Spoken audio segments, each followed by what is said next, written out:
بسم الله الرحمن الرحيم الحمد لله رب العالمين وصلى الله وسلم وبارك على سيدنا ونبينا محمد وعلى آله وصحبه وسلم تسليما كثيرا. اللهم فقهنا في الدين وعلمنا التأويل وألهمنا رشدنا يا رب العالمين. اللهم لك الحمد على ما أنعمت علينا من نعم لا تحصى يا رب العالمين. Alhamdulillah. In our lessons on the Tuhfa Saniyya, which were very capably handled for a number of weeks by Sheikh Yusuf, Jazakallah khairah, we reached Bab al-Fa'il, and this is one of the umad of the sentence, right? Because broadly speaking, sentences are two types. You have the Jumla Ismiya and the Jumla Fi'liya. And the Jumla Fi'liya is made up of the fi'l, and we've taken the investigations on the af'al, and the fa'il, asalatan. There's other things that can take the place of the fa'il, such as an-na'ibu 'an al-fa'il, and other things, but fundamentally it's the fa'il. So in terms of the meaning and purpose of the Arabic sentence, the fa'il is significant, it's important, it is central, and it deserves our attention. You see a few stylistic things in the way the author presents this chapter, right? One of them you'll notice is that he says Babul Fa'il. Then what does he say right after that? What does he say right after that in the method? الفاعل هو الاسم المرفوع المذكور قبله فعله, right? Now, technically, in the Arabic language, what is more eloquent to do? Right? If you mention something, do you mention it again immediately? No. Right? It's permissible, but the more normal thing is you say باب الفاعل, you say هو such and such. Right? Why? Because you just mentioned fa'il, so there's no need to mention it a second time. So the basis is الأصل في التكرار الإضمار. Right? That if you repeat something, you use a ضمير. And because خير الكلام ما قل ودل, the best of speech is that which is brief and expressive. Right? And that's the broad mustahsanat of the Arabic language. Then why would he mention it explicitly? Why would he mention it explicitly?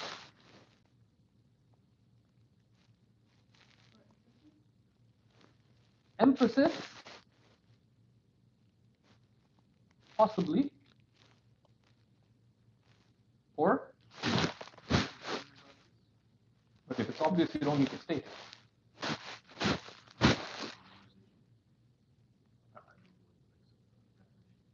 Yeah, one is for the purpose of the definition. So in the definition, you've got the term in the definition, but more broadly, للإيضاح, right? للإيضاح. That's generally what the commentators have mentioned, that أظهر في محل الإضمار للإيضاح, right? That he mentioned this explicitly in a place where normally you would mention explicitly for the purpose of clarity. And clarity is one of the mustahsanat, right? That's one of the things that is sought. Okay. But these are questions that always one asks oneself, why is it in this way? Okay. So, قال الإمام ابن أجروم رحمه الله تعالى في الأجرمية نفعنا الله تعالى به وبعلومه وبكم. باب الفاعل. الفاعل هو الاسم المرفوع المذكور قبله فعله. Right? There's of course another issue with the definition. Right? The fa'il is an ism. That's a good starting point. So how do you define? You mention the category, and then you mention what distinguishes it. Right? Basics of definition. So mentioning the ism is very good because it excludes. So as a category, it's very good. What's the problem with the definition? As a definition. How's it?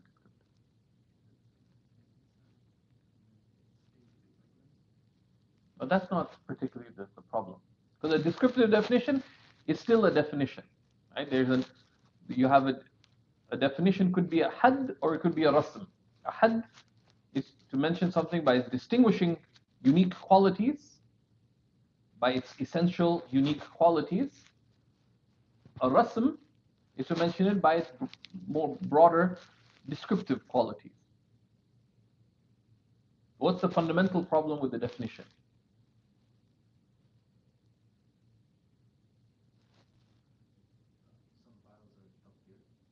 No. Yeah. وعندنا من جملة الممنوع أن تذكر الأحكام في الحدود. Okay? As the author of the Sulla mentions, according to us, meaning the logicians, the ulama of mantiq, from the things that are not allowed in definitions is to mention the rulings in the definition. Why? Because al-hukmu ala shay far'un an tasawwurihi. The ruling of something is derivative from firstly conceiving of what it is. So if you say al-fa'ilu marfu', right? That's a statement. Right? So now, and that's a hukum. إثبات أمر لأمر, affirming one thing for another. But for me to say الفاعل مرفوع, right? The fa'il is marfu', you have to first conceive of what's fa'il and secondly what's marfu'. So ما هو الفاعل? You say الفاعل هو الاسم المرفوع. So then that statement becomes redundant. Right? Because the fa'il is an ism that's marfu', you know, المذكور قبله فعله, and I'm saying about it, it is marfu'.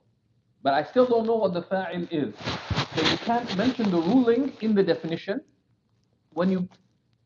for a rigorous definition. The reason Imam Ibn Ajrum does this, because understanding the realities of things requires awareness of many subtle concepts that may be beyond the beginner. So he gives us a functional definition. That's tasheelan lit-talib, right? That is,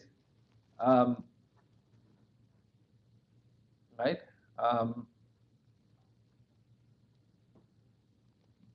To facilitate for the student, right?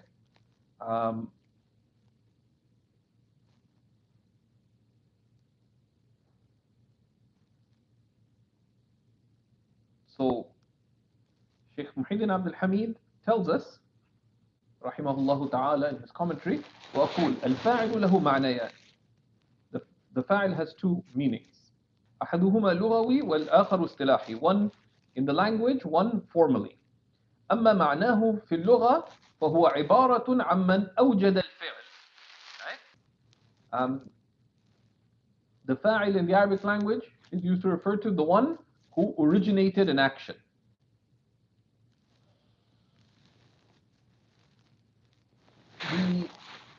The scholars of spirituality would prefer to use other terms because ijad is lillahi wahda, right?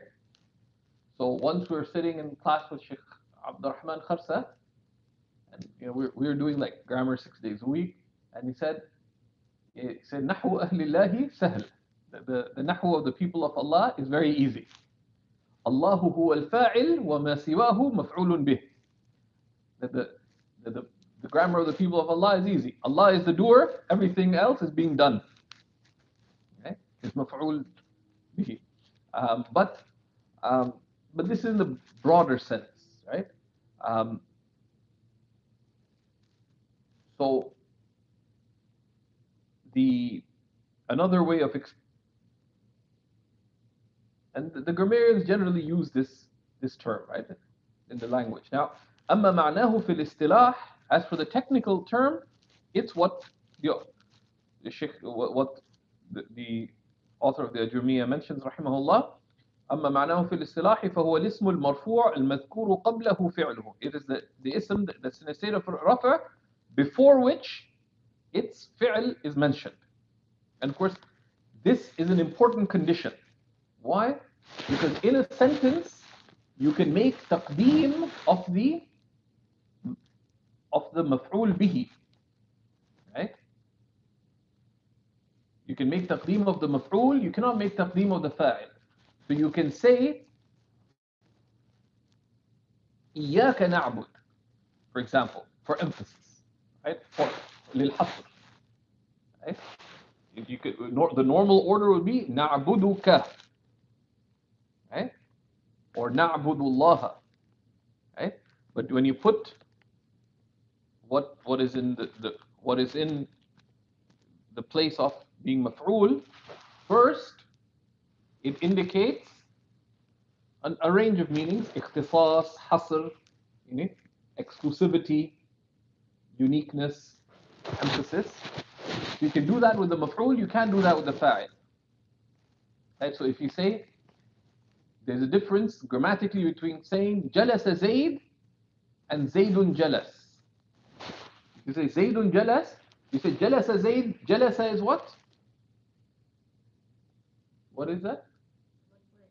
No, jalasa just grammatically. It's a fi'l. Zayd is fa'il, marfu', etc. But if you put Zaydun jalis, what kind of jumla is this? It becomes a jumla ismiya. Zaydun jalisun, Zayd is the mubtada, and jalis, it'd be jalisun huwa. This, this jumla is, there's two ways of doing i'rab of it. This jumla is either in place of the khabar, or there's another i'rab of it. We'll see when we come to the mubtada and the khabar, right? But it's Zaydun jalis, Zayd cannot be the khabar. Zayd cannot be the fa'il. That's why he mentions al-madhkur qablahu fi'luhu, right? كما قال المؤلف. وقولنا الاسم لا يشمل الفعل ولا الحرف. Right? Here ism does not encompass the fi'l or the harf. Right? So ism is being used here to, as one of the وأقسامه ثلاثة in the technical use of ism. فلا يكون واحدا منهما فاعلا. So neither a fi'l nor a harf can be fa'il. وهو يشمل الاسم الصريح والاسم المؤول بالصريح. And the fa'il, being an ism, encompasses both the explicit ism sarih, and he'll tell us what it is in a moment, and the ism that is interpreted as being explicit. So he says, أما الصريح فنحو نوح وإبراهيم, such as نوح and Ibrahim في قوله سبحانه وتعالى قال نوح وإذ يرفع إبراهيم, right? In both cases, Nuh and Ibrahim says these are ism sarih, it's an explicit name. وأما المؤول بالصريح, as for that which is interpreted as being like the sarih, فنحو قوله تعالى أولم يكفهم أنا أنزلنا, right? So فأن حرف توكيد ونصب, right? The أن is for emphasis and placing things in nasb. ونا اسمه مبني على السكون في محل نصب. So the na is in the place of nasb. أنزلنا فعل ماض وفاعله. أنزلنا is both a فعل ماضي and its فاعل. والجملة في محل رفع خبر أن. And this جملة أنزلنا is in the place of رفع as the khabar of anna, because anna takes an ism and a khabar, as we saw when we looked at the awamil, right? Anna, and it's come before in the nawasib as well. Now, anna, he explains, وأن وما دخلت عليه في تأويل مصدر. Right? Right? أولم يكفهم أن أنزلنا. So أن and what comes after it is interpreted as being a masdar. Right? في تأويل مصدر فاعل يكفي والتقدير أولم يكفهم إنزالنا. Right? So this is مؤول بالصريح. Right? أولم يكفهم إنزالنا. Right? So this is the principle. Right?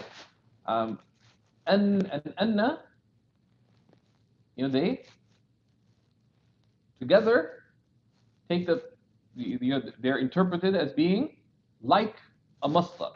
Right? So say أريد أن أذهب is like you're saying أريد الذهاب. Right?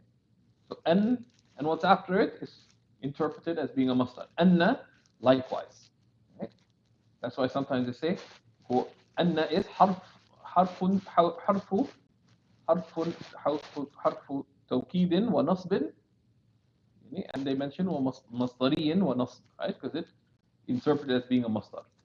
So so that is, so the fa'il could be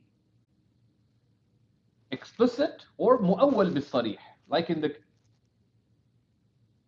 and the sign that this is a sound interpretation is otherwise where is the يكفيهم is a fi'l يكفي, right? And then where is the fa'il? Where is the fa'il hidden? And if you know, one of the characteristics of a sound opinion is of a sound affirmation is consistency. It works consistently in different contexts. Anna and what is anna and what is after it is interpreted as a masdar.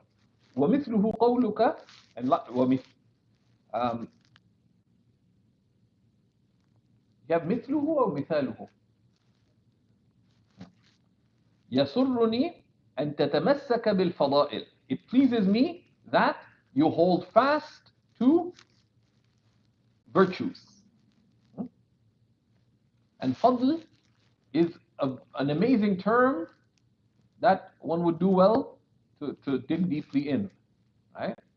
Because salullah min fadlih, ask Allah from His fadl. But what is fadl? Fadl is that which is extra. But how is it extra? Right? And you have the fadila, and you have fudul, and you have that which is fadil, right? And you have ifdal, right? And there's, but then you also have fadla, which is that which is left over, right? And then you have fadalat, which are not exactly very virtuous, right? All from the same root. Fudul is terrible. If someone gives said something for 10 minutes, they say, هذا من فضول الكلام. That's a hard hit. It's from the same root. It's a root that's important to appreciate. And the fada'il, of course, are central to our deen. Right? يسرني أن تتمسك بالفضائل. It pleases me that you hold fast to. So يسرني, right? وقولك أعجبني ما صنعت.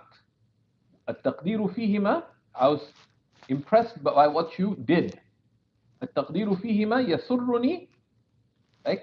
أن تتمسك is together is as if you said تمسكك, right? And أعجبني ما صنعت, أعجبني صنعك. وقوله مرفوع, so that is, right? Now this idea of the mu'awwal bis-sarih, and you put a footnote on it, you put it in the notes, right? This requires further address, and it comes up later, right?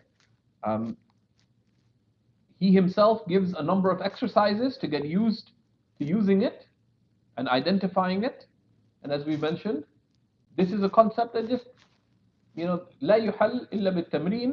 If you look at Shaykh Ali Hani's commentary, for example, you see many examples, and it should clarify any confusion. وقولنا المرفوع, that's in a state of rafa, and we said this is not, this is sort of, logicians wouldn't like the Ajrumiyya because of this, but we've emphasized the, you know, Ibn Ajurrum deliberately does this to make it simpler, right? Simpler. But this is not a definition you can retain post Ajrumiyya, right? And that there's a range of things where you know that you need PADs, right? You need post Ajrumiyya definitions, right? Which is also something that's one of the useful reasons why one would have. It's always good when one's studying one text to have at least the next stage of books, if possible, the next two levels of books available. So on the occasional issue, one goes and dabbles. What are other definitions of the fa'il? Suddenly you realize, oh my goodness, this is. I appreciate why Shaykh Ibn Ajurrum rahimahullah simplified it, right? Because underline, like the why of grammar is sometimes quite technical. So قولنا المرفوع يخرج مكان منصوبا أو مجرورا فلا يكون واحد منهما فاعلا. Right? So مرفوع excludes the other grammatical states that could possibly apply to the ism. وقولنا المذكور قبله فعله, before which its فعل is mentioned, يخرج المبتدأ. This excludes the مبتدأ. واسم إن وأخواتها, and excludes the ism of inna and the related, فإنهما لم يتقدمهما فعل البتة, because these cannot be preceded by a فعل. ويخرج أيضا اسم كان وأخواتها, and also exclude the ism of كان and its sisters. واسم كاد وأخواتها فإنهما وإن تقدمهما فعل فإن هذا الفعل ليس فعل واحد منهما. And it also excludes the ism of kana and its sisters, and kada and its sisters, which are not mentioned in the Ajrumiyya. Correct? Because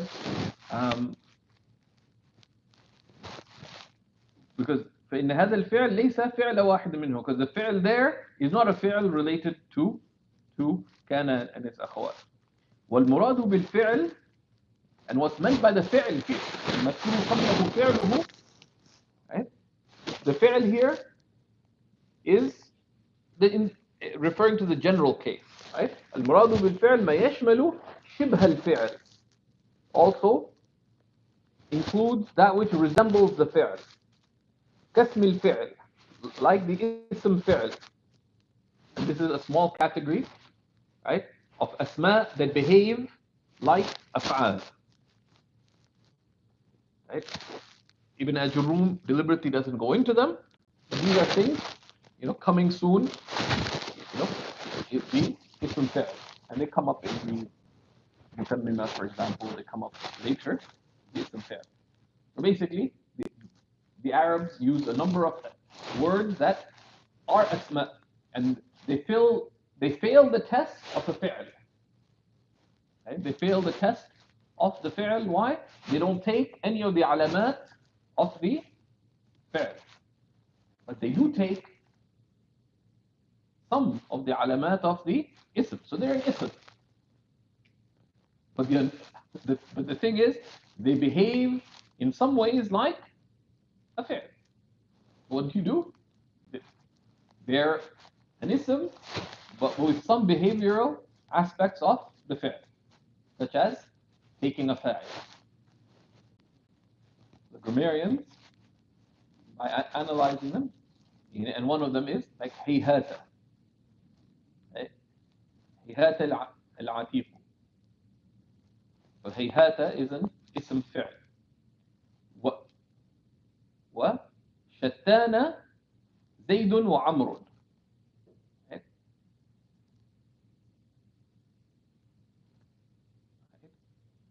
like how different are Zayd and Amr, right? It's an ism, but it behaves like a fi'l in that it takes a fa'il. Zayd there is fa'il for shattana, which is ism fi'l, and it's mabni, right? واسم الفاعل في نحوه في نحوه. So there's an ism fi'l. There's also an ism fa'il.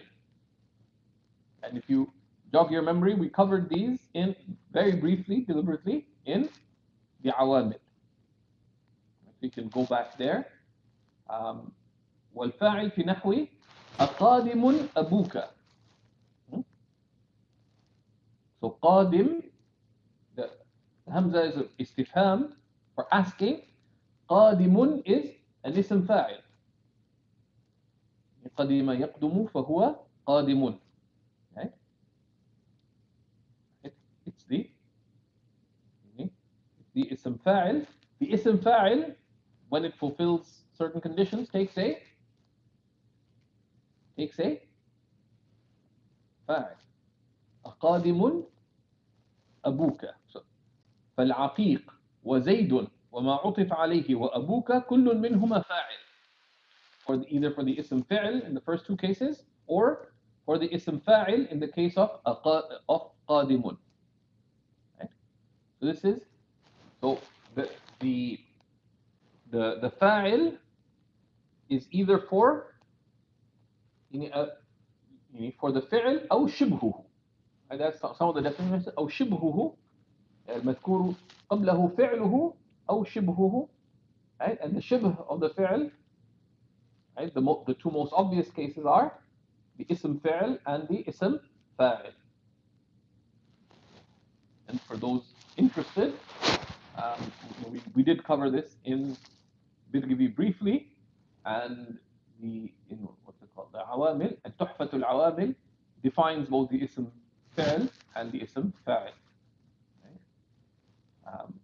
So that's,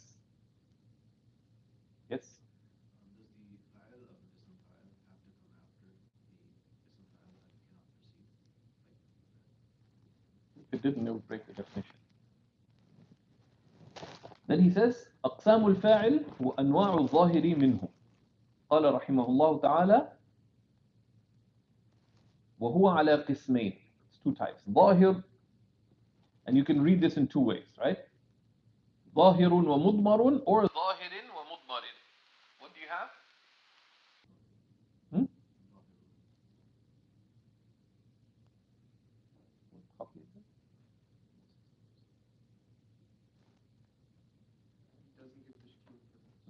Smart at it. Right? So grammatically, it can be read in both ways, right? Theoretically, if someone wanted to be fancy, you could also read it with rafa, with nasb, but they would think you're nuts, right? Because it is valid to make idmar of the fi'l. You can say هو على قسمين أعني ظاهرا ومضمرا. But certainly in modern Arabic, they don't use it. Even classical Arabic, you only do it in certain contexts where it's suitable. But theoretically, it's possible, right? Like you could, it's not allowed to say because it's we relate revelation in there, but you could technically say Bismillahir Rahmanir Rahim. In terms of the soundness of the Arabic language, Bismillahi a'ni ar-Rahmana ar-Rahima. You could say that. But you couldn't say Allahu ar-Rahman ar-Rahimi, because the amil of jar cannot be mahdoof, right? Anyways, هو على قسمين ظاهر ومضمر. But the sign that someone does not think grammatically is that that in a list like this, sometimes there'll be many things that are like this, that you read ظاهر and later you say ومضمر. Right? At that point, the grammarian just walk away from your majlis because they know that you don't think grammatically.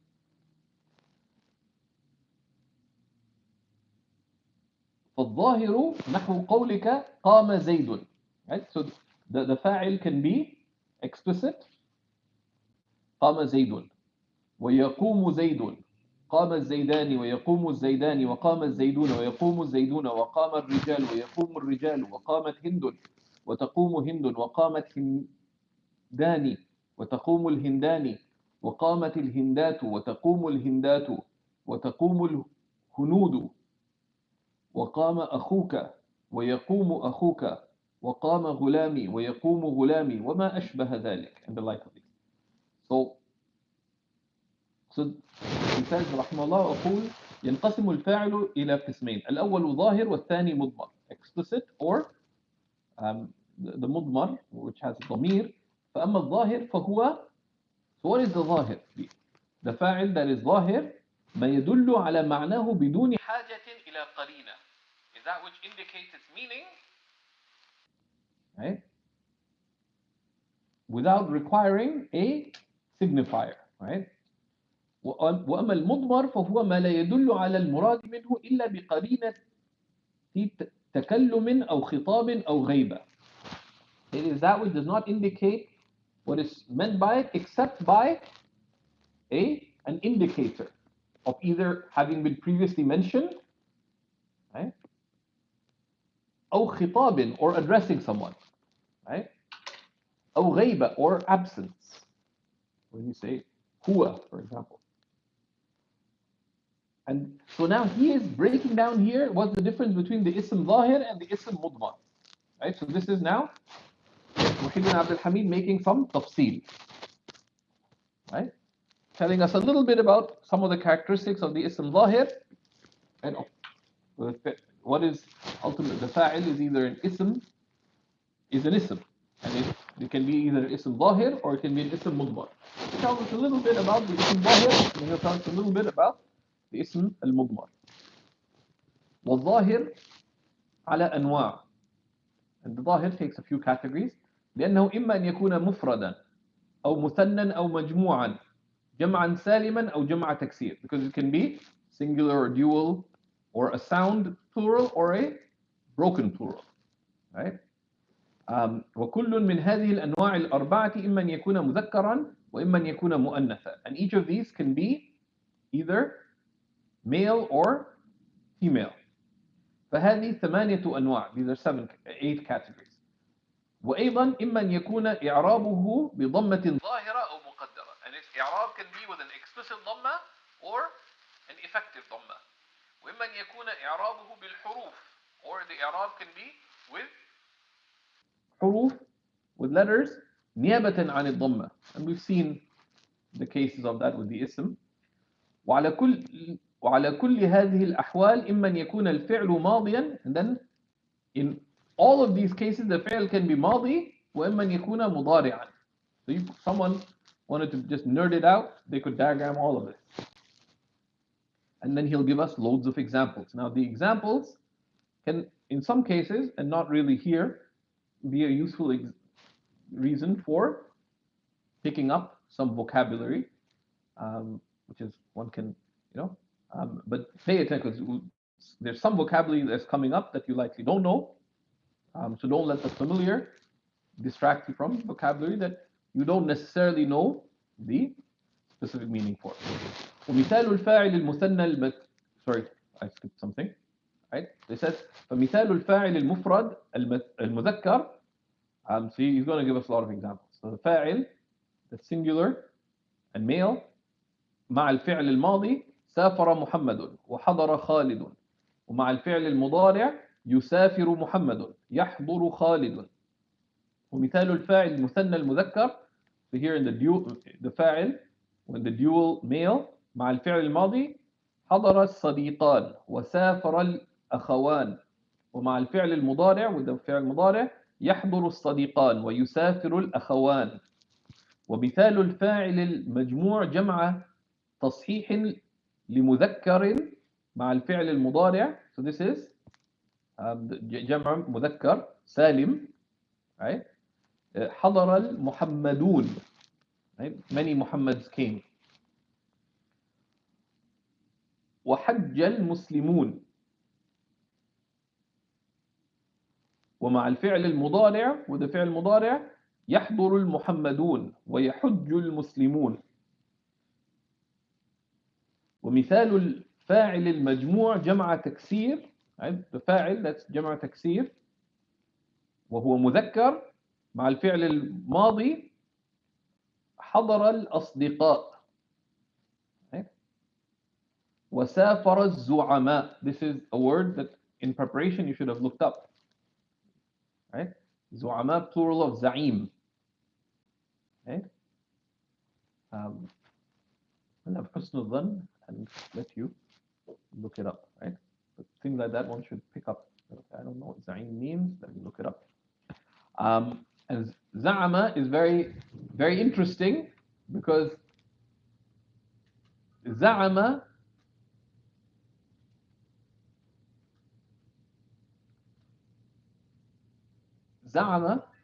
has negative connotations. زعم الذين كفروا أن لن يبعثوا. Right? So زعم, when it's used for opinion, it's used for that ما يعني when generally the opinion is ill-founded. But then زعيم and زعماء has a different range of connotations. But there's a shared meaning. Right? And that's from discovering the magic of the Arabic language. Right? And the only way to that is fall in love with Arabic dictionaries. We won't go into that. Right? يسافر مع الفعل المضارع حضر الأصدقاء وسافر الزعماء. ومثال الفاعل المفرد المؤنث, so the فاعل when singular female, مع الفعل الماضي حضرت هند. هند is female, right? Even though the form doesn't look female, but the meaning is, right? وسافرت سعاد, or you could say بانت سعاد. It has the form of كعب بن زهير. بانت سعاد فقلب اليوم مشغول. Su'ad turned away, so my heart today is broken. I would be said to have said in front of the Prophet سافرت سعاد. ومع الفعل المضارع تحضر هند وتسافر سعاد. With the فعل المضارع, likewise. Now you'll notice Hindun is, even though it's female, it's not ممنوع من الصرف. And why is that? Why is that? And many of these things we discovered that there is more than one opinion. سعاد, of course, however, is ممنوع من الصرف, as you can see. ومثال الفاعل المثنى المؤنث, the فاعل that's dual and female, مع الماضي حضرت الهندان وسافرت الزينبان. ومع المضارع تحضر الهندان وتسافر الزينبان. Now, why would they use these examples of individual names with so many mentions? In a lot of families, they would use the same names repeatedly out of respect for elders and so on. So you'd find within the same family, sometimes in the same generation, you'd find the same father would have multiple Alis, multiple Muhammads. Not because they ran out of names, but just out of respect for their elders and so on. You find that in the ansab of the Al-Bayt, for example, many examples of that. Right? So ومثال الفاعل المجموع جمع تصحيح المؤنث, right? The فاعل that's in جمع مؤنث سالم مع الماضي حضرت الهندات وسافرت الزينبات. ومع المضارع تحضر الهندات وتسافر الزينبات. ومثال الفاعل المجموع جمع تكسير وهو لمؤنث, فجمع تكسير but for feminine, مع الماضي حضرت الهنود وسافرت الزينبات. Oh, sorry. سافرت الزيانب. You'll see that some words take both a sound plural and a broken plural. There's many examples of that. Right? Right? Um, but also, it's interesting. Sometimes the you have to have a sense of what is the common plural for a word. Because one of the ways of putting down someone or a group is to use a strange name for an individual or for a group. Right? So, um,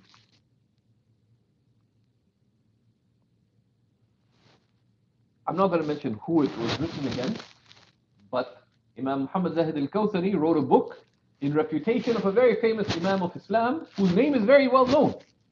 He's Ibn something or the other. But he wrote his book السيف الثقيل في الرد على ابن زفيل. And listen, this is one of the styles of Arabic put down.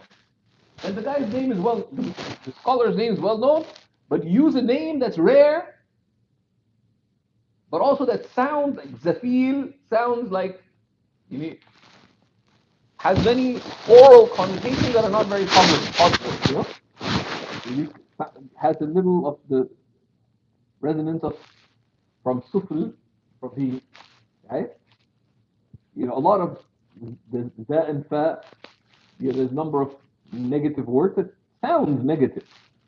And very that's not his common name. Similarly, Ibn Hazm, the literalist, rahimahullah ta'ala, frequently when he wants to attack the Imams of the four madhabs, and we mentioned the word za'ama, he'll say, وَزَعْمَ الْحَنَفِيُّونَ وَالشَّافِعِيُّونَ وَالْمَالِكِيُّونَ. Normally, what's the plural for the Hanafis in Arabic? Ahnaf or Hanafiya. Both are used. Then the common plural for Shafi'is is Shafi'iyya.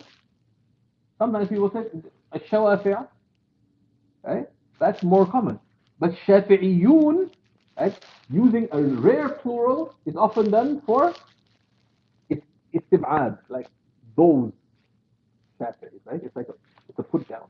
But it's important to, and of course also to use the right plural, right? That's something that's good to, you know, to make sure of in one's own usage, but also to appreciate what's the point that's being made. And that's one of the rhetorical devices the Arabs use, right? That the opening chapter of the Burda does that with a number of places near Medina, which he uses rare words. You could use a more common word name to describe that area. But there's a whole number of names. من تذكر جيران بذي سلم, right? Okay. كاظمة, right? Right? إضمي, right? All of these. Of course, the opening of the Burda is inspired by a poem by Ibn al-Farid, but that's a separate discussion. So, ومثال الفاعل الذي إعرابه بالضمة الظاهرة جميع ما تقدم من الأمثلة ما عدا المثنى المذكر والمؤنث وجمع التصحيح لمذكر. And the example of the fa'il whose i'rab is explicit is everything that's been mentioned except the dual, the male dual and female, and the جمع مذكر سالم. ومثال الفعل الذي إعرابه بالضمة المقدرة مع الفعل الماضي حضر الفتى. Right? Because you can't put it's with an effective ضمة. وسافر القاضي وأقبل صديقي ومع الفعل المضارع يحضر الفتى ويسافر القاضي ويقبل صديقي. ومثال الفاعل الذي إعرابه بالحروف النائبة عن الضمة. This is the fa'il whose i'rab is with letters that take place of the ضمة ما تقدم من أمثلة الفاعل المثنى المذكر أو المؤنث, right? Is the example for the fa'il that's in the male or female dual وأمثلة الفاعل المجموع جمع تصحيح لمذكر. And then like That's جمع مذكر سالم. ومن أمثلته أيضا مع الماضي حضر أبوك. هذه الأسماء الخمسة. وسافر أخوك. ومع المضارع يحضر أبوك ويسافر أخوك.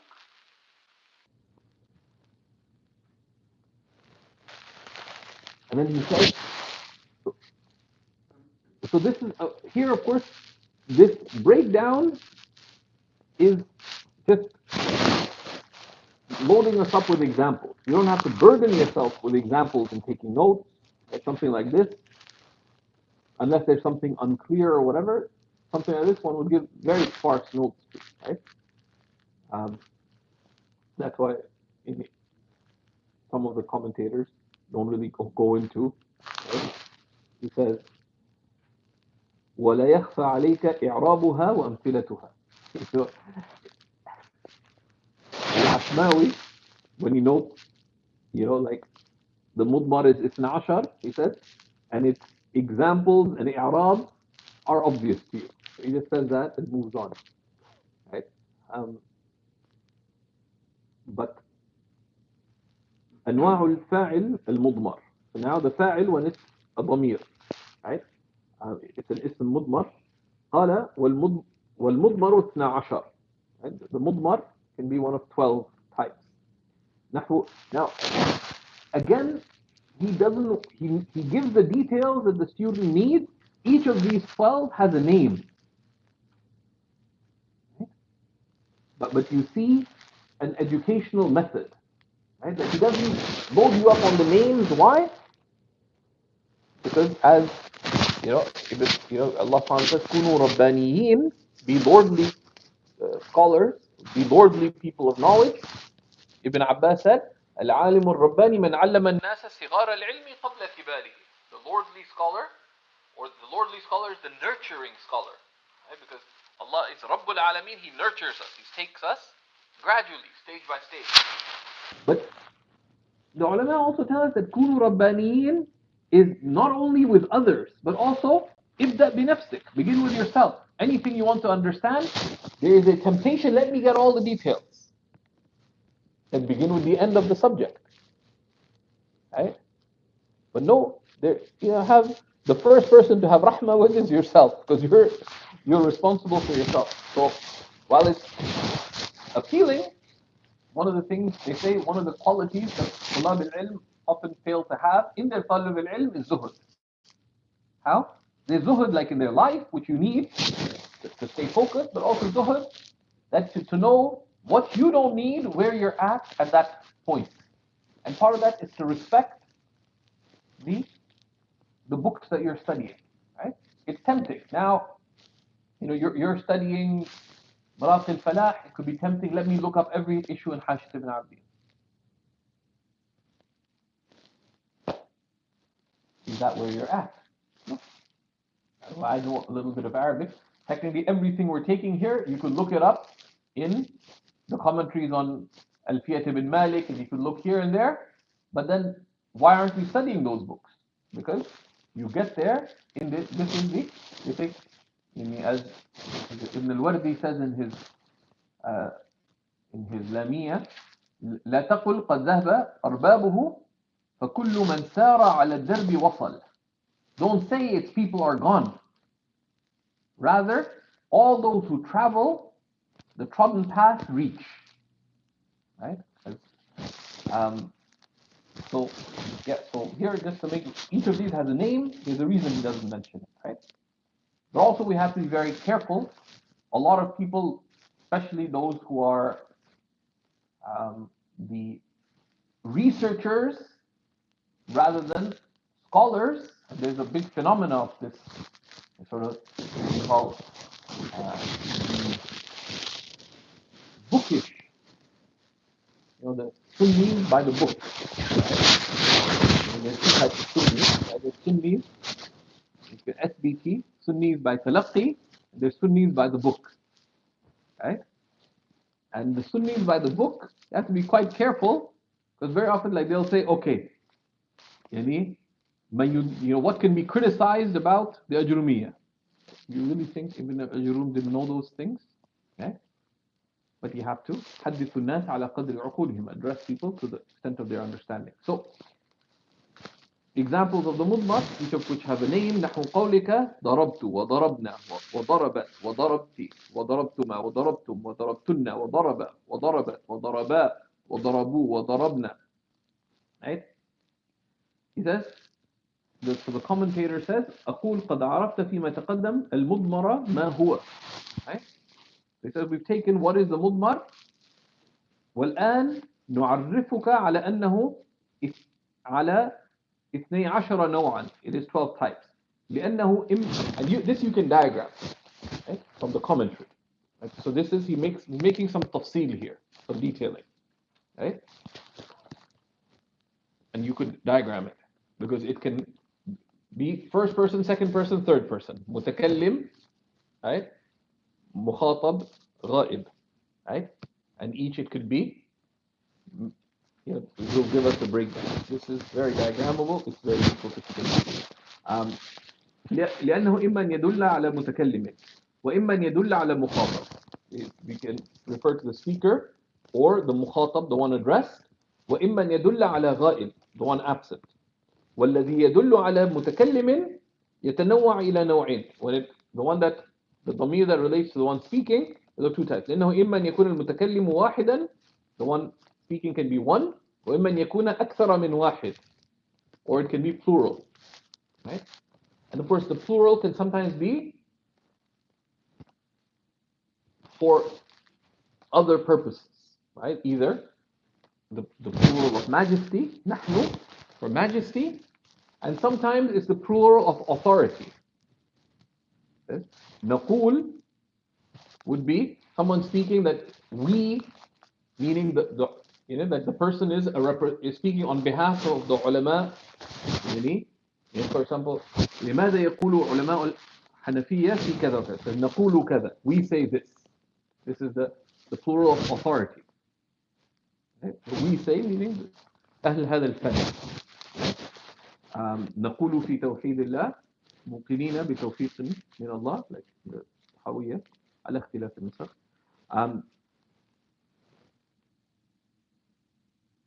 So this is so the متكلم is two, singular or plural.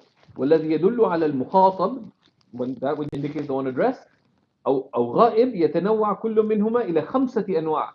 The second and third person, the مخاطب or the غائب, is 5 categories. لأنه إما يدل على مفرد مذكر, singular male, وإما يدل على مفردة مؤنثة, singular female, وإما يدل على مثنى مطلقا, or the dual, male or female, وإما يدل على جمع مذكر, or the male plural, وإما يدل على جمع مؤنث, or the female plural.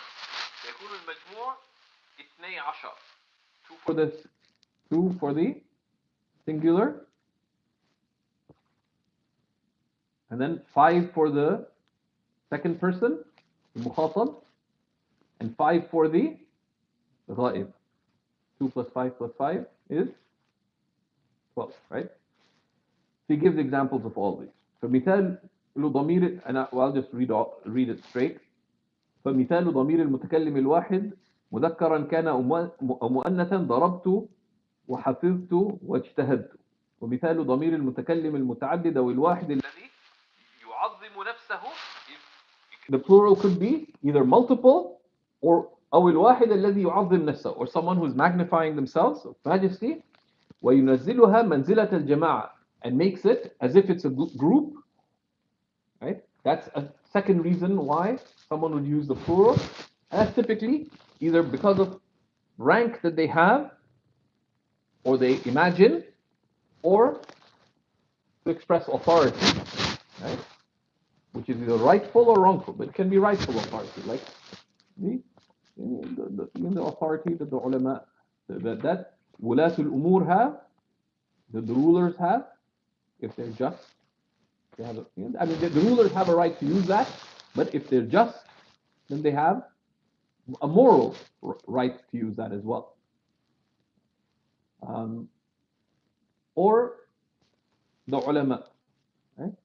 أولي الأمر منكم refers to the rulers or the ulama in our worldly affairs, in our religious affairs.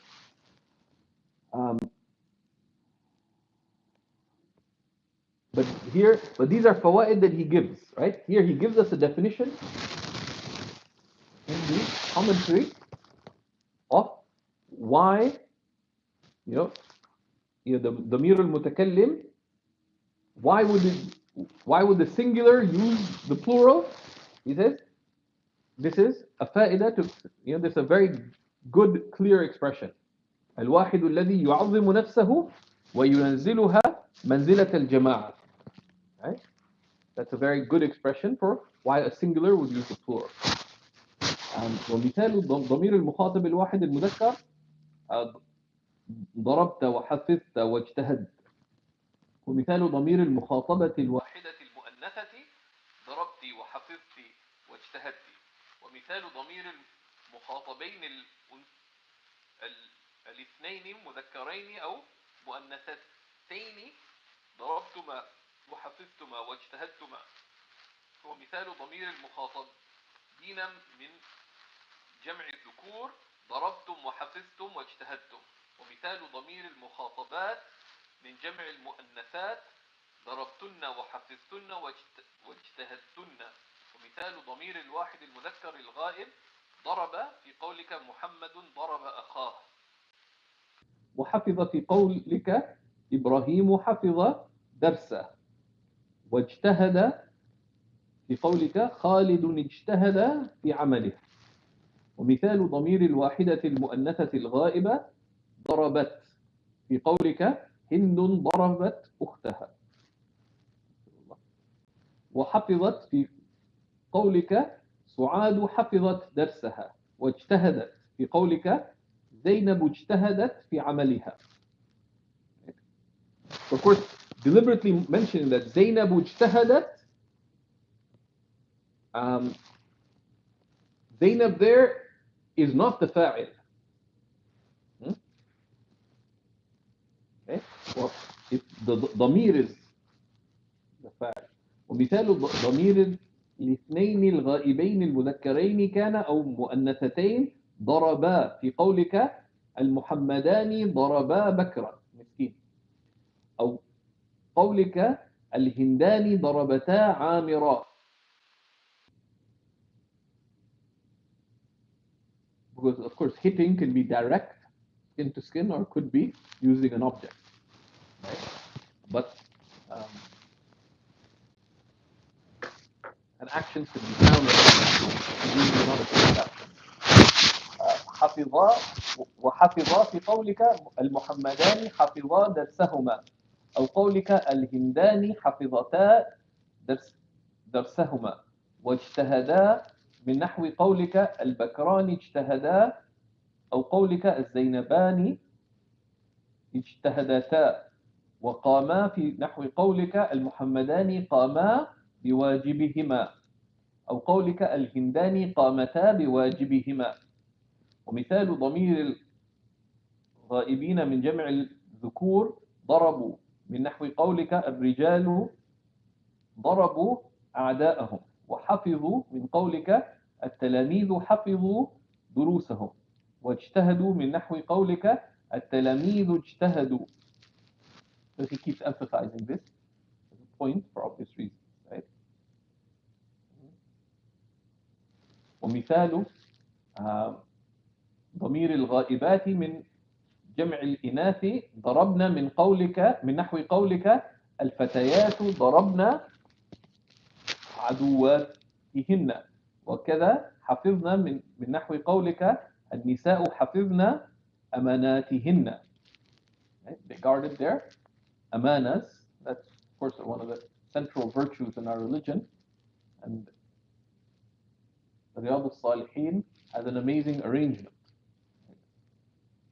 And Imam An-Nawawi, who wrote it as a manual summarizing the Sunnah. It was the first part, the first 20-something chapters are about how you follow the Sunnah.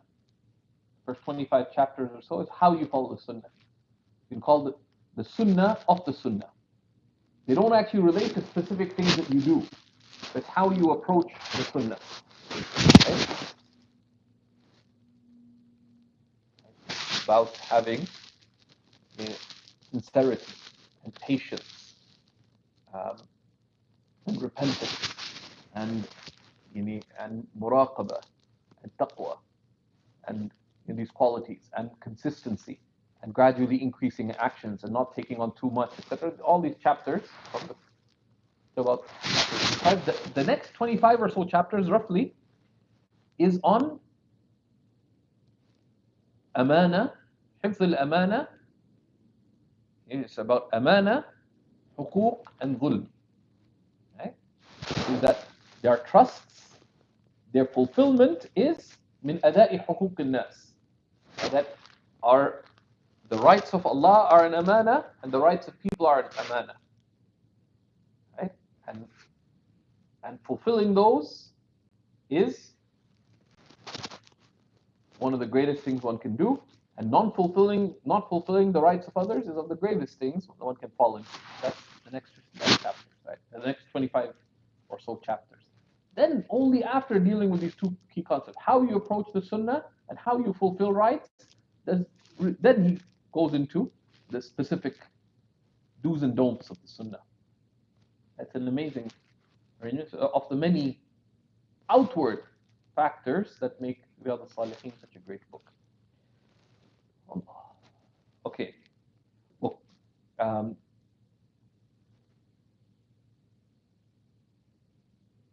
then وكل هذه الأنواع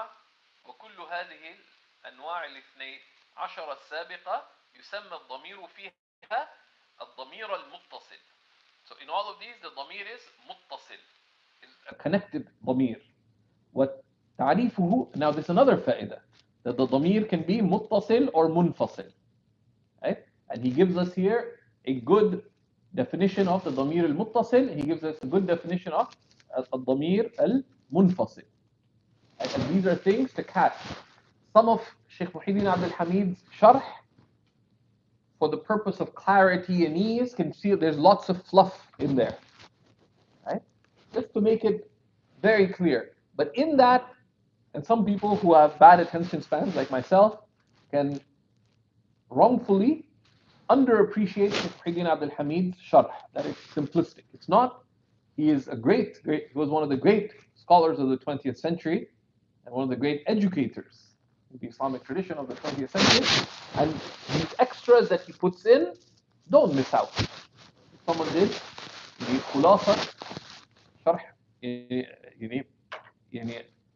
الخلاصة البهية من التحفة السنية, it would be very beneficial because he has precious points.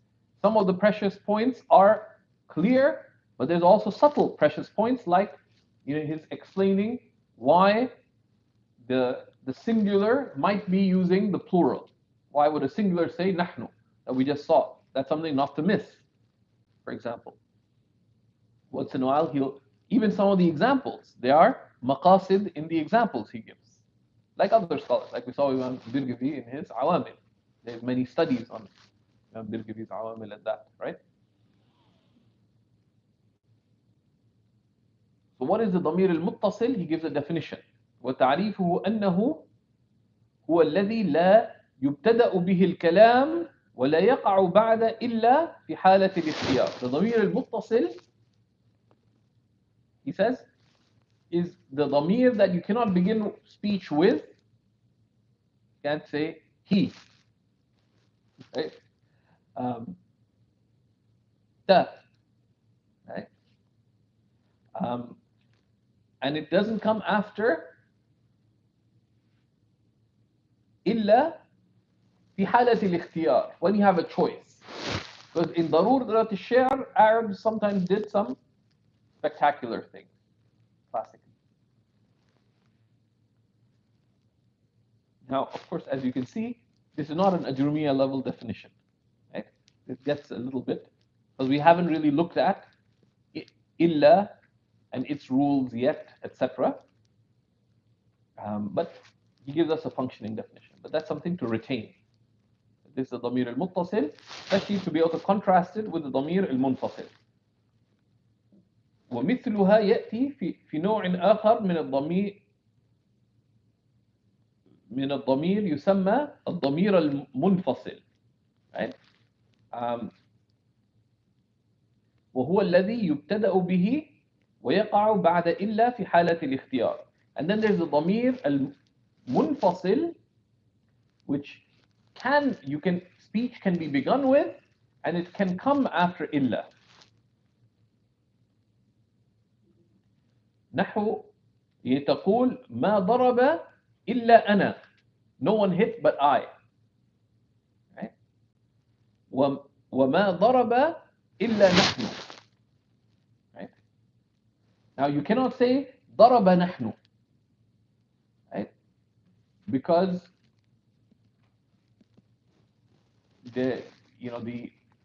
in general, when it comes to the ضمير, I forget the exact line in the Alfiyya, but it says that the chosen opinion المختار أنه لا يجاء بالمنفصل إذا تأتى أن يجيء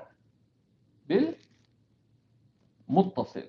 That the chosen opinion is that you cannot use the ضمير المنفصل when you could have used the ضمير المتصل unless there's a good reason for it. Because in some cases, like if you could have three maf'uls. You would end up sounding very saying "ajabani he who" or something, right? That would sound like very strange, right? But that's all coming. وما ضرب إلا أنت وما ضرب إلا أنت وما ضرب إلا أنتما وما ضرب إلا أنتم وما ضرب إلا أنتن وما ضرب إلا هو وما ضرب إلا هي وما ضرب إلا هما وما ضرب إلا هم وما ضرب إلا هن. وعلى هذا يجري القياس. And the rest you can make an analogy for. وسيأتي بيان أنواع الضمير المنفصل بأوسع من هذه الإشارة في باب المبتدأ والخبر. Right? So he's just pointed here to the ضمير المنفصل. A lot more detail will be coming about the ضمير المنفصل because it has significance in باب المبتدأ والخبر. هو الله, right? For example, right? So the ضمير and ضمير is really significant. ضمير المنفصل is very significant. And so this is one of those exciting chapters. And then he has extensive examples and questions here. And then you have the النائب عن الفاعل. Any questions though?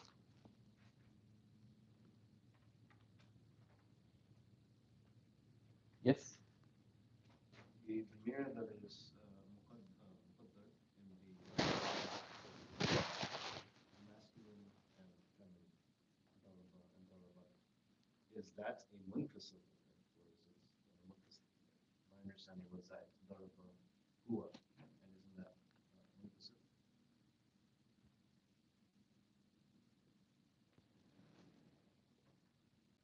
Good question.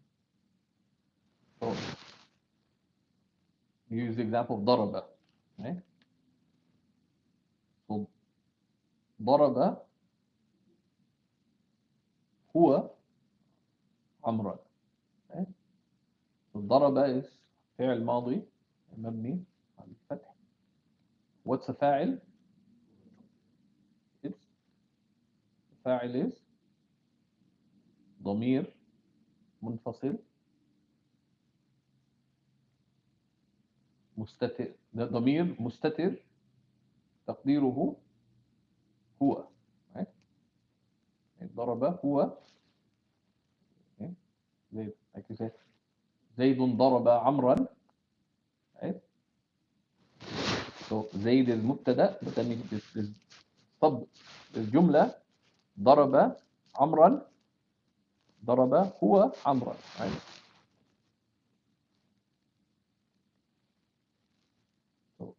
So there it's منفصل.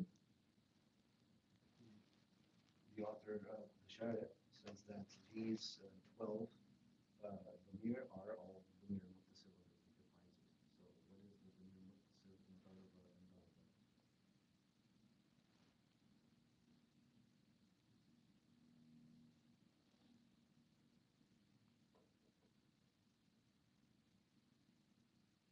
daraba? Did he say that?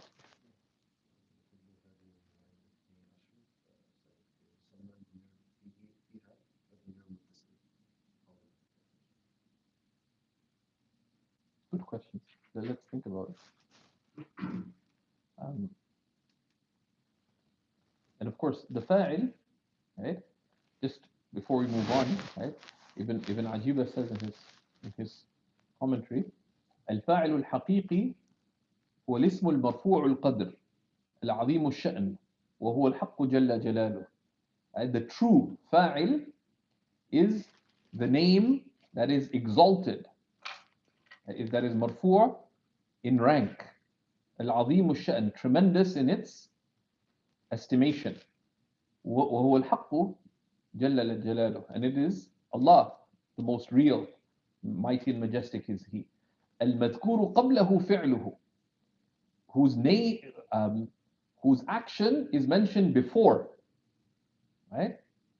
عند الذاكرين, amongst those who remember, right? المذكور قبله فعله عند الذاكرين والمذكور قبله فعله عند الطالبين السائلين, and whose mention, whose action is mentioned before amongst seekers and those traveling, because they remember, they're guided by the actions of Allah to Allah, right? والمذكور فعله والمذكور قبله فعله عند أهل الدليل والبرهان, and whose actions are mentioned first for the people of evidences and proofs. يذكرون فعله ويستدلون به عليه. They mention Allah's action and they take from it an indication towards the actor. يستدلون بالله على غيره. وأما الواصلون من العارفين. As for those who reached of the knowers of Allah, فيذكرونه ويرونه قبل رؤية فعله. Because those who know Allah remember Him first and behold Him first before beholding His actions. And that's just, they're actually the only truly intelligent people. Right? Because what comes first? The actor or their action? The actor comes first. كما قال الشاعر مذ عرفت الإله لم أعرف غيرا وكذا الغير عندنا ممنوع. Once I've known God, I did not behold any other. For otherness, for us, is prohibited. Right? فرؤية الفعل قبل الفاعل يعني مقام العموم من أهل الدليل والبرهان. So beholding the action, the fi'l, the action, before the actor, the fa'il, is the station of the common person, of the people of proof, who need proofs and evidences. وَرُؤْيَةُ الْفَاعِلِ قَبْلَ الْفِعْلِ, beholding the doer before their doing, before their action, رُؤْيَةُ الْفَاعِلِ قَبْلَ الْفِعْلِ أو معه, or at least with the action. مقام الخصوص is the station of the elect, من أهل الشهود والعيان, of the people of beholding and of witnessing and beholding. Right? It says أهل الدليل والبرهان عموم عند أهل الشهود والعيان. The people of proofs and evidences, even if they may be learned theologians, are commoners in the sight of the people of beholding and witnessing. وفي الحكم, and in the حكم ابن عطاء الله من رأى الكون ولم يشهد الحق فيه أو عنده أو قبله أو بعده فقد أعوزه وجود الأنوار وحجبت عنه شموس المعارف بسحب الآثار. Right? The one who beholds creation and does not behold the real in it, right, as being its sustainer. فيه أو عنده, or at the point of beholding, or before it, which is superior. أو بعده, or after it, which is the people of proofs, has been stymied by the presence of light and been veiled by the radiant sun of divine knowledges, and has been veiled from the radiant sun of divine knowledges by the clouds of the athar, of the traces of Allah's creation. Right?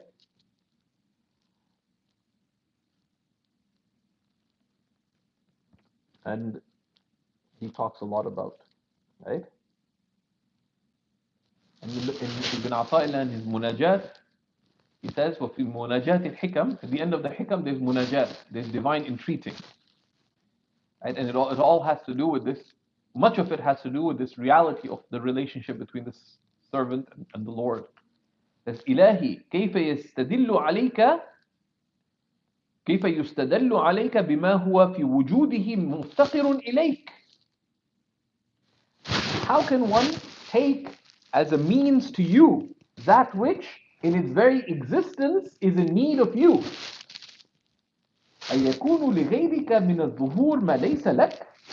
Would anything have manifestness that you don't already possess? حتى يكون هو المظهر لك, such that that be what makes you manifest.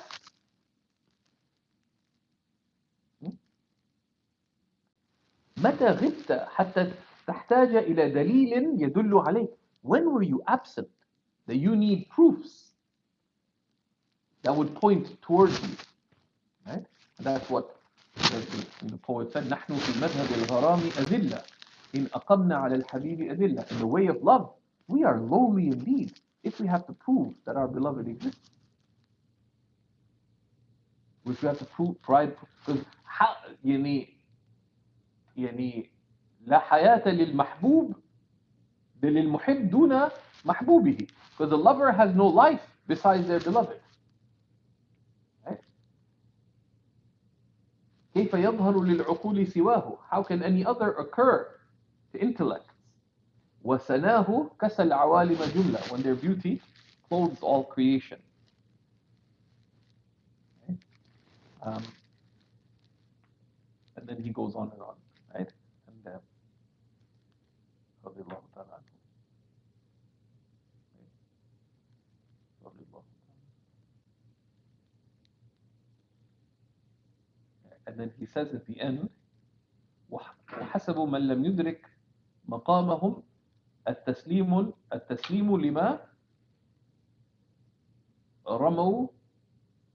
لما رمزوا إليه.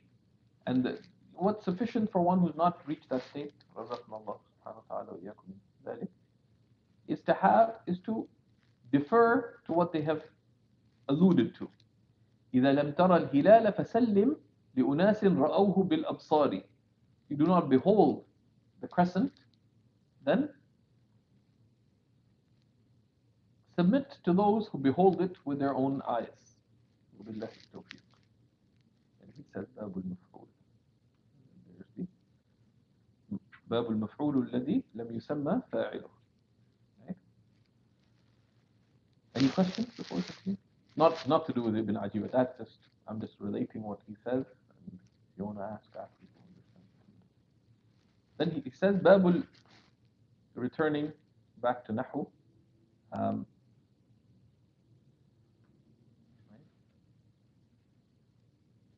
As the poet said. So, the Ajrumiyya actually, most of the editions have Babul Maf'ul الذي لم يسمى فاعله. That is the title in the Ajrumiyya itself, correct? But Shaykh Muhyiddin Abdul Hamid appears to have adjusted in his commentary the title. So he says, at least in my edition, it's one of the better editions of the Tuhfa, he says, النائب عن الفاعل. Right? But as you see, he says, قال باب المفعول الذي لم يسمى فاعله. Okay? So he does damage. He gives his own commentary a title, which is باب النائب عن الفاعل. That is because generally the later scholars preferred this definition, this title, right? النائب عن الفاعل. The متقدمين generally uses the expression المفعول الذي لم يسمى فاعله, as Ibn Ajurrum did.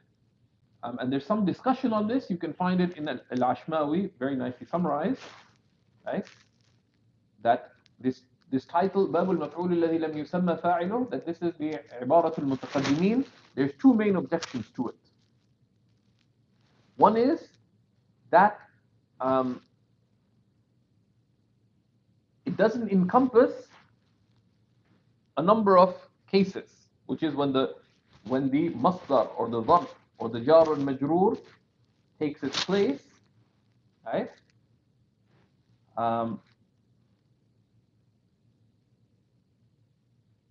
And the other is al-maf'ul alladhi lam yusamma fa'iluh.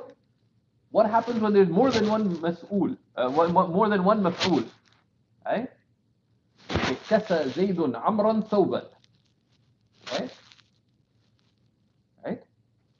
So كسى, for example, takes two maf'uls, right? كسى زيد عمرا ثوبا. المفعول الذي لم يسمى فاعله, if you take out Zayd from this, كسى زيد, كسى to close, كسى زيد عمرا ثوبا, right? If you say باب المفعول الذي لم يسمى فاعله, you say كسي, omitting Zayd from the story. Can you say كسي ثوب عمرا? No. Only the first maf'ul can typically take its place. That they refer to that as bab kasa or a'ta. Right? A'ta hamzatu zaynan tuffahatan. Can you say u'tiya tuffahatun zaynan? No. Right? So there's a few objections.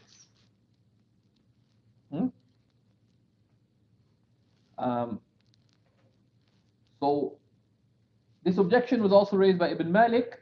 So Ibn Malik adopted the term al-na'ibu an al-fa'il. And and there's others who made this objection and they came up with different kinds of terms to cover it. But post Ibn Malik, people generally followed what he had to say. Of course, a number of people wrote biographies of the grammarians. Amongst them, Imam As-Suyuti in a delightful work called بغية الوعاة في تراجم النحاة. But Ibn Malik, poor guy, in his lifetime was ignored. And of course tells you something about Damascus as well. Ibn Malik moved from North Africa to Damascus, and this is like, he is like the Imam Nawawi of Arabic grammar. Like what Imam Nawawi is to the Shafi'i school. That the greatest Imams came before him, but the Shafi'i madhab revolves around Imam Nawawi. Arabic grammar revolves around Ibn Malik's Alfiya, and so there's other works, right? But when he got to Damascus, nobody was paying attention to Ibn Malik. And the Damascans are kind of like that. They don't believe anyone else could know anything besides them, right? So what about the Halabis? They'll figure out something to diss the Halabis with, even though, frankly, throughout history, the Halabis have worked harder than the Damascans. Partly because the Damascans have always had it easy. Anyway, that's controversial. So Ibn Malik resorted to standing at the Bab al-Qibali, the Qibla door of the Umawi, after Salat al-Dhuhr, telling people who he is and whom he studied with, and what he studied, and what he can teach, and what he's authored. So that people, because this is an amana that he but then eventually people benefited from him, and of course his work, أظهر من الشمس, are clearer than the sun in the midday.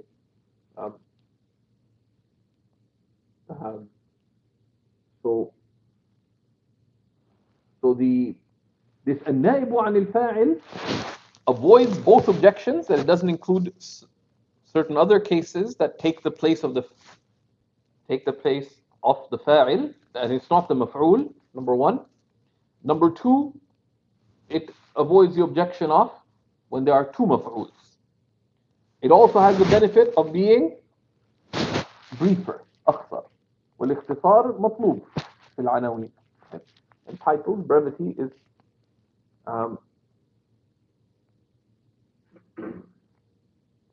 But that notwithstanding, Al-Ashmawi mentions that ويمكن الجواب عن المتقدمين, one could give an answer on behalf of the متقدمين, of the earlier scholars, بأن عبارتهم صارت علما على كل فعل حذف فاعله.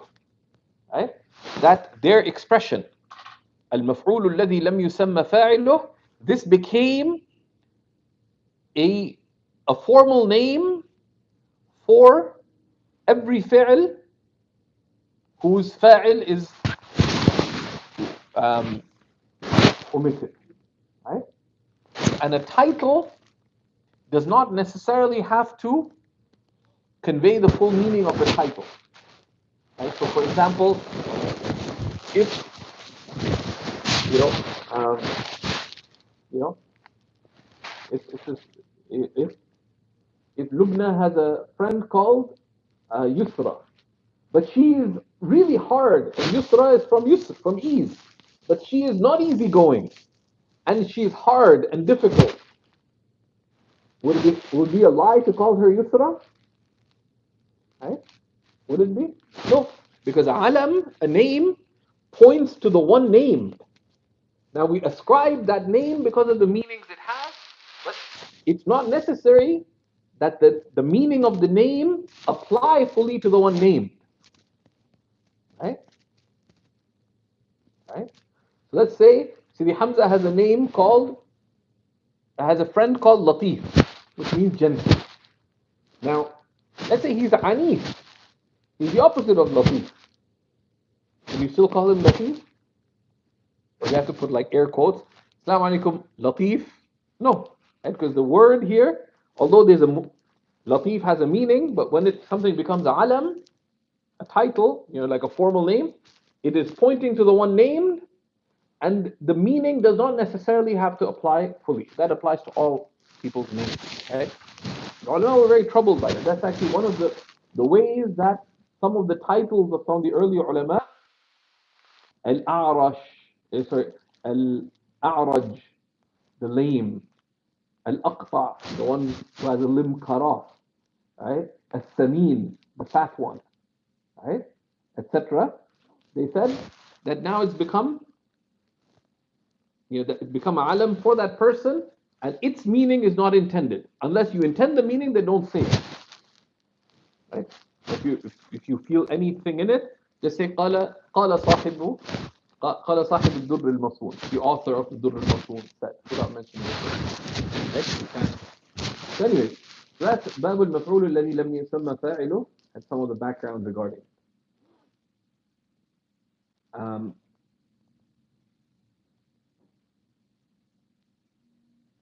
So اللهم صل على سيدنا محمد. قال رحمه الله تعالى باب المفعول الذي لم يسمى فاعله. The مفعول whose فاعل was not mentioned. وهو الاسم المرفوع الذي لم يذكر معه فاعله. Okay. Now you can see why the earlier scholars like this title, because the title is like a definition, like a descriptive definition. It's the ism that's marfu' whose fa'il was not mentioned with it. So they liked it because it explains it very clearly. And that's, of course, always in language a tug. And you see, and the scholars of Balagha try to address, because there's broadly two considerations. One is ikhtisar, right? And that has praiseworthy benefits. But sometimes you need itnab. You need to go into detail. What's the purpose of clarity? Right? And that's one of the many things Balagha looks at. Although that generally you look for brevity, but very often brevity sacrifices clarity. Detail makes people time and tires them out and can confuse them with too much detail. Right? But والمقام التعليم بفتح للمبتدئ التصريح أولى, being explicit is superior. قال الشارح رحمه الله أقول قد يكون الكلام مؤلفا من فعل وفاعل ومفعول به. Right? Speech can sometimes be comprised of a فعل فاعل and مفعول. نحو قطع محمد الغصن. Muhammad cut the غصن, the, what do you call it, the bunch of trees. What do you call it? The غصن is like the, what? A grove of trees, like a bunch of trees. Of course, the poets, the Arab poets, the ghusn is one of the things they talked about a lot. Right? Right? One of the poets said, ما شممت الورد إلا زادني شوقا إليك إذا ما مال غصن خلته يحنو إليك. Right?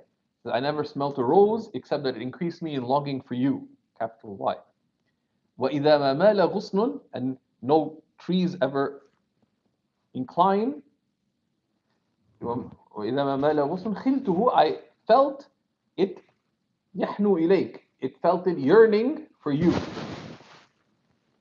And especially because in the desert, like you wouldn't see too many trees together except where there's water, where there's joy and hope and the possibility of meeting the one you loved. Right? Because when you're lost in the desert, where else besides where the water was would you find the one you loved? So more often than not, you wouldn't find them there. Says ونحو حفظ خليل الدرس. Right? فعل فاعل مفعول. نحو ونحو يقطع إبراهيم الغصن ويحفظ علي الدرس وقد يحذف المتكلم الفاعل. The speaker might omit the فاعل من هذا الكلام ويكتفي بذكر الفعل والمفعول, and find sufficiency in mentioning the فعل and the مفعول. Now the reasons why they might do that, right, are various. We'll touch upon them in a moment. وحينئذ يجب عليه أن يغير صورة الفعل. If you omit the فاعل, it's required that they change the form of the فعل. ويغير صورة المفعول أيضا. You have to change the form of the مفعول. أما تغيير صورة الفعل فسيأتي الكلام عليه. How the فعل changes, it is coming. وأما تغيير صورة المفعول فإنه بعد أن كان منصوبا يصيره مرفوعا. As for the مفعول, now it's taking the place in appearance of the فاعل, so it goes from being in نصب to being in رفع. ويعطيه أحكام الفاعل, and it gives it of the rulings of the فاعل. Okay? من وجوب تأخيره, then it has to come after. So if you say عمرو ضرب, where's the, what is it? What is the إعراب of عمرو? مبتدأ. Right? ضرب,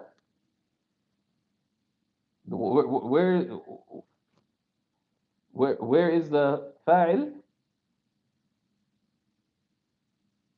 Is there فاعل? ضرب عمرو ضرب. There's a نائب عن الفاعل, which is the ضمير المستتر, right, which goes back to عمرو, right, etc. So من وجوب تأخيره عن الفعل. Although other, you could say عمرا ضرب, or you could say عمرا ضرب زيد, right? عمرو was hit by Zayd. عمرا ضرب زيد. Why would you do that? That it was only him, or of all, like if to shift the emphasis, for the emphasis, the تقديم المفعول can be done. But when it's نائب عن الفاعل, it has to come after the فعل. وتأنيث فعله له إن كان مؤنثا, right? And the فعل has to be in the feminine if it is feminine. وغير ذلك, right? Because you say ضرب ضرب زبير زبيدة. But if you say ضرب, can you say ضرب زبيدة? No, right? That's what he's talking about here. The fi'l has to, if the maf'ul was mu'annath, when it becomes naib an al-fa'il, the fi'l has to be made in ta'neeth. You wouldn't say, you say ضرب زبير زبيدة, but can you say ضرب زبيدة? No, you have to say ضربت زبيدة, right? وتأنيث فعله له إن كان مؤنثا، إن كان المفعول مؤنثا وغير ذلك، ويسمى حينئذ نائب الفاعل. And then the مفعول ويسمى المفعول حينئذ نائب الفاعل أو المفعول الذي لم يسمى فاعله, or the مفعول whose فاعل was not mentioned. تغيير الفعل بعد حذف الفاعل. قال فإن كان الفعل ماضيا ضم أوله وكسر ما قبل آخره، وإن كان مضارعا ضم أوله وفتح ما قبل آخره. Right? So what happens to the fi'l? In the ماضي, its beginning has ضمة and the letter before the last takes a kasra. And in the مضارع, the first letter takes a ضمة and the letter before the last takes a fatha. He'll give examples. قال الشارح رحمه الله: أقول ذكر المصنف في هذه العبارات التغييرات التي تحدث في الفعل عند حذف فاعله. What happens to the فعل when the فاعل is omitted? وإسناده إلى المفعول, when the فعل is instead ascribed to the مفعول. وذلك أنه إن كان الفعل ماضيا ضم أوله وكسر الحرف الذي قبل آخره. Just emphasizing the same thing. تقول قطع الغصن وحفظ الدرس. وإن كان الفعل مضارعا ضم أوله وفتح الحرف الذي قبل آخره فتقول يقطع الغصن ويحفظ الدرس. Now there's a good question, which is why would you omit the فاعل? Right? Why would you omit the فاعل? And there's a nice discussion in this. You can find it in Ashmawi with his characteristic brevity, right? The basic encompassing is shift of emphasis, right? So for example, Allah subhanahu wa ta'ala says, خُلِقَ الْإِنسَانُ ضَعِيفًا. Now, if you say خَلَقَ اللَّهُ الْإِنسَانَ ضَعِيفًا, Allah has created the human weak, where is the focus in a sentence where the fa'il is mentioned? On the fa'il. But the rhetorical purpose of the sentence is not to emphasize the divine act, but to emphasize the weakness of the human being. You see, and this is from the marvels of the Quran. You see amazing example, like anything is in the, when there is, with the hadf of the fa'il is all, pay attention to it because it's all, because that's one of the key things is it puts the emphasis. خُلِقَ الْإِنسَانُ ضَعِيفًا. The human was created weak, right? Emphasizing how essential weakness is to the human nature, right? And of course, the ضعف الإنسان is not. They say ضعفه ليس في أفعاله فحسب ولا في صفاته فحسب بل في ذاته بل في وجوده, right? The ضعف of the insan is they have a weak existence, right? بالنسبة لكم, as the poet said, بالنسبة لكم عدم.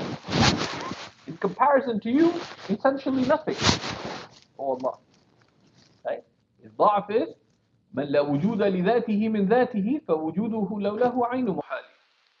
Anyone who has no existence of themselves, for themselves, then their existence were not for him, for Allah, is absurdity itself.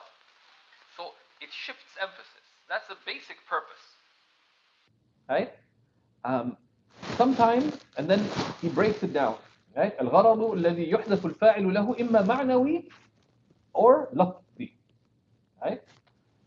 Broadly, it could be for a meaning or just for linguistic reasons. The linguistic reason is obvious, to make it rhyme. Right? To keep the saj'a. But that's secondary. But broadly, the purpose of حذف الفاعل is معنوي. It could be because it's known. Right? Like the example I gave, خلق الإنسان ضعيفا. It's known who created the insan. الله خالق كل شيء. It doesn't need to be mentioned because it's so obvious. Sometimes because it's not known. Right? You say سرق المتاع. The belongings were stolen. Because it's not known who stole them. Sometimes could be أو الخوف عليه. Because fear for the person. Right? Right? You say شتم الأمير. The ruler was insulted. Now if you say شتم زيد الأمير, Zayd's gone. Right? So للخوف عليه. للخوف على من؟ على الفاعل.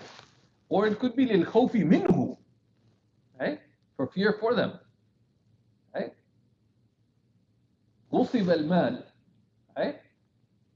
The wealth was stolen. And the تقدير is غصب الظالم المال. If you mention them, they may steal you from you next. Right? Or it could be للتعظيم. Right? Right? Like you say, تعظيم that is not befitting to mention. That ضرب الزبال. The garbage collector was hit. It's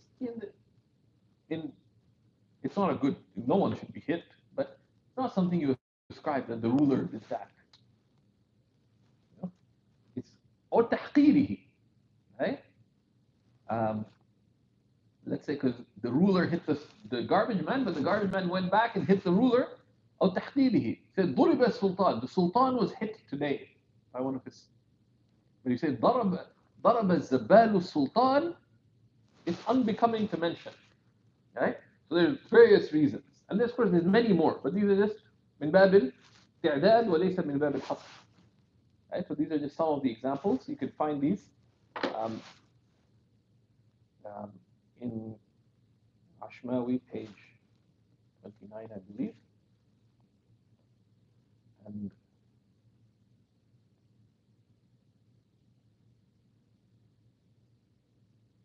And there's a lot more about why something might be omitted. These are some examples. But the core is the shift of focus. Right? أقسام نائب الفاعل. Categories of the نائب الفاعل. Right? قال رحمه الله وهو على قسمين. Again, it's ظاهر ومضمر. فالظاهر نحو قولك ضرب زيد ويضرب زيد وأكرم عمرو ويكرم عمرو. والمضمر 12. The مضمر here too is 12. نحو قولك ضربت وضربنا وضربت وضربت وضربتما وضربتم وضربتن وضرب وضربت وضربا وضربوا وضربنا. Right? قال الشارح رحمه الله ينقسم نائب الفاعل كما انقسم الفاعل إلى ظاهر ومضمر. نائب فاعل is divided just as the فاعل is into ظاهر المضمر والمضمر إلى متصل ومنفصل. وأنواع كل قسم من الضمير 12. 2 للمتكلم و5 للمخاطب و5 للغائب. وقد ذكرنا تفصيل ذلك كله. We did mention the detail of all of this في باب الفاعل فلا حاجة بنا إلى تكراره هنا. So there's no need to mention it here, but there's useful tamarin. So do look them over. And then he has al-mubtada wal-khabar. Here we'll have a punitive exercise with like a ribbon of love, which is Sidi Hamza will share with us about the mubtada and khabar, a little of what? What are the extra things mentioned in Hidayat al-Nahu over the Ajrumiyya, right? When it comes to al-Mubtada wal-Khabar. Right? So, and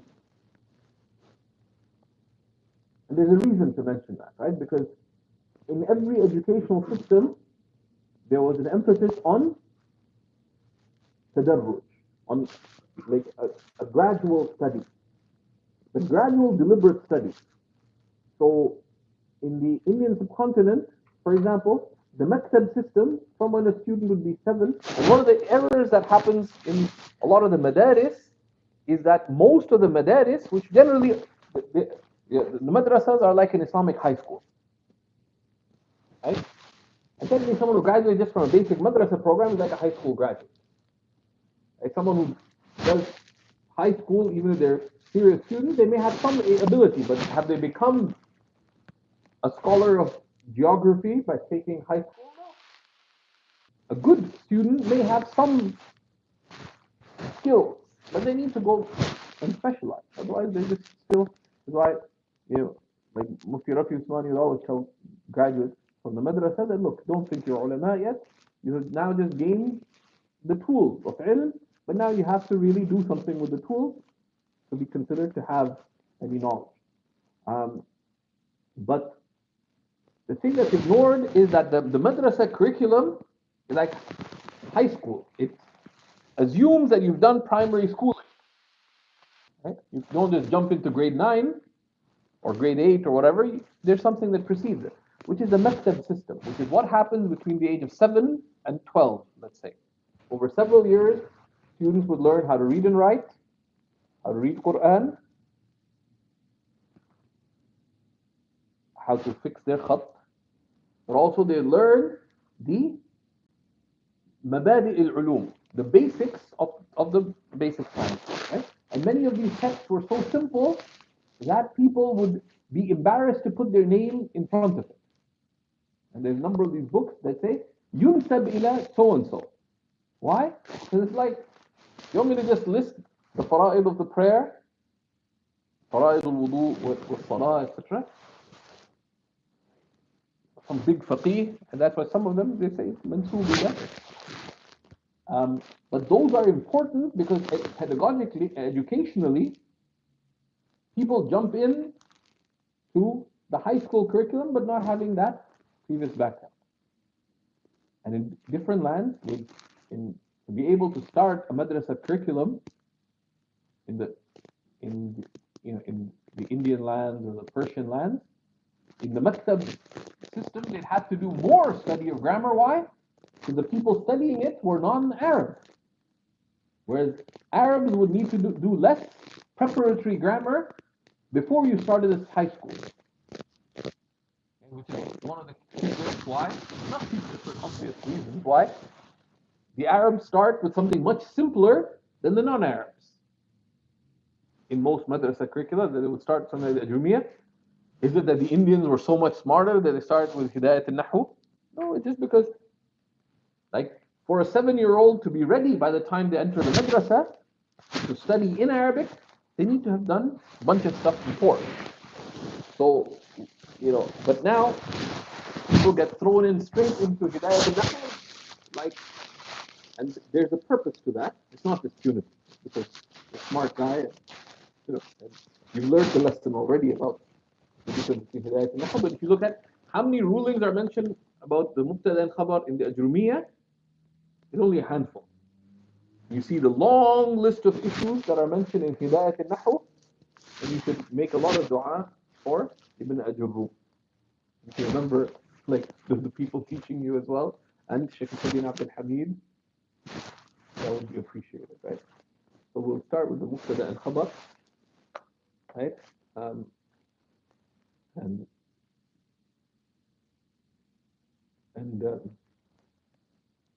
right? And this is, right? Of course, al-Mubtada wal Khabar, Ibn Ajiba says, al-Mubtada'u bihi. The beginning is by him, wal-Muntaha ilayhi, right? And the ending is to him. هو الحق جل جلاله. He is the real, the mighty and majestic. هو الأول والآخر والظاهر والباطن. Right?